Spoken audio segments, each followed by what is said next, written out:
My name is Captain Kung'u Muigai. I'm the chairman of the Kenya Cultural Center, and I'm also the patron of the National Council of Elders. Today, I speak with a very, very heavy heart. I had given a press conference on Saturday about my case that is ongoing involving my companies, Bejo Amalgamated Limited versus Kenya Commercial Bank.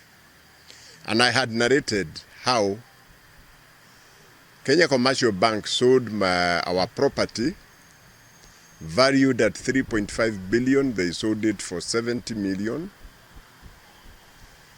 And they have never given us accounts up to today.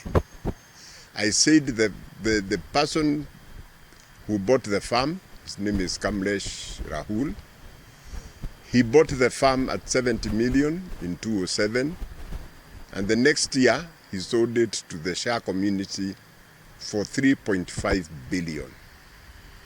And this is the money that has been used to bribe judges of the Supreme Court, Court of Appeal, and the High Court over the years, and also to bribe officials of Kenya Commercial Bank so as to sell our property at a throwaway price.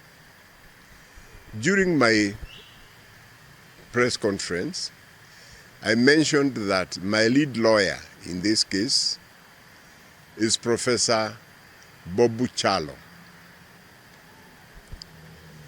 And it is with a very heavy heart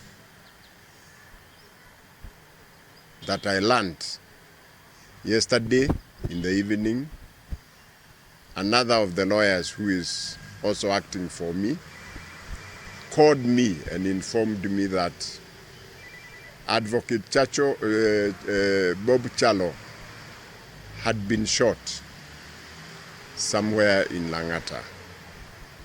It came as a big shock to me.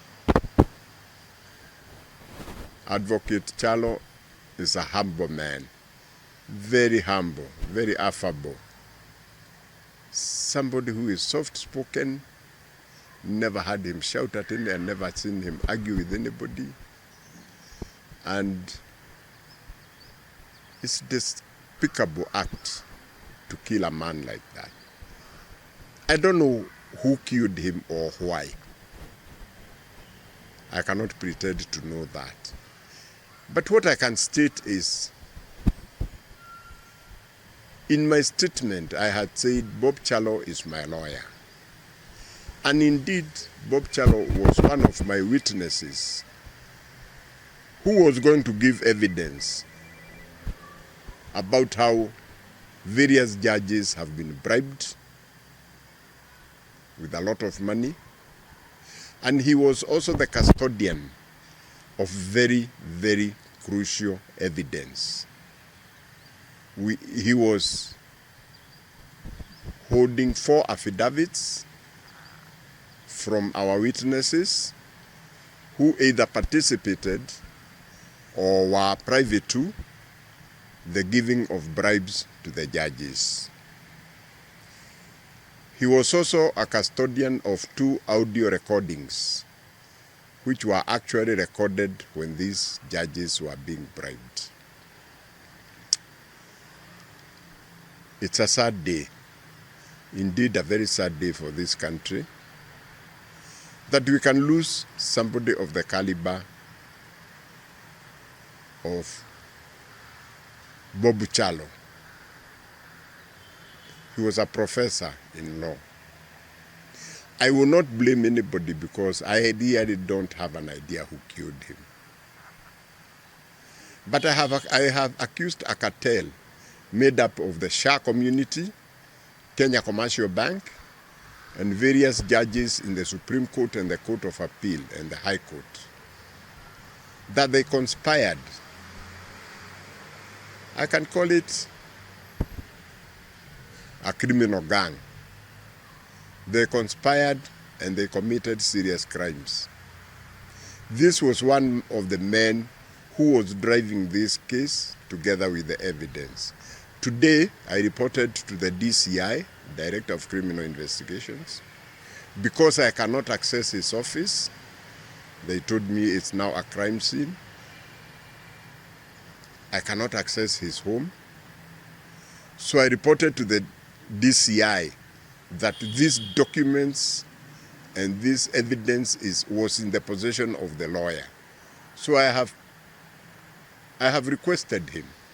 I have requested the DCI that whatever they recover in the process of the investigation, to give me an opportunity, because the evidence, my evidence, the lawyer put it in an A4 envelope. We sealed it together and he wrote my name on top of it.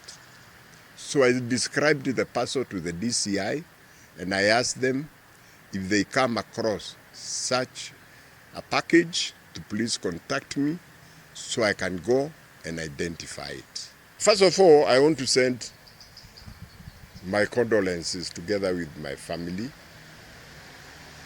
Advocate Bob Kyalo, we are related by marriage very closely. So he was my lawyer and he was also family. And I am saddened, and I said my family and my condolences to his family. We of course visit them. But I will say this. This was a young man with young children. If that criminal organization that I have named is associated with his death in whichever way, I'll pray to the living God that he pays them blow by blow so that they don't fight peace. Neither do their children or grandchildren fight peace. Because I think it is the depth of evil to kill somebody because of monetary gain. I'm not saying I know who killed him. I'm just saying I had just exposed a criminal gang and I had said this is the lawyer who is leading this matter. So I feel it might be connected. But I'll leave the rest to the police. I've already reported to the police my connection with him. So I'll leave it to the police and we'll give them time to investigate and tell us the truth. I hope, well, my case will not stop. You see, my case, killing that lawyer does not help anybody. Because my case is one. There is no consent judgment. Right? It doesn't matter what they do. It doesn't even me, they can kill me. But unless they can produce that judgment, which they rely on, which they even quote today, in their reply today, the Judiciary spokesman, Mr. Demo, is saying there is a judgment entered on the 4th of May 1992 in the High Court case number 1219 of 1992. So if that judgment is not found, it doesn't matter who they kill, they are not going to get out of that trap. But all the said and done, my case, my allegations against the bank, Kenya Commercial Bank, the Judiciary, the 11 judges, 5 judges from the Supreme Court and 6 judges from the Court of Appeal, and the Shah community still stands. I still stand by those allegations. I have seen a statement by the spokesman of the Judiciary, somebody called Demo. And it is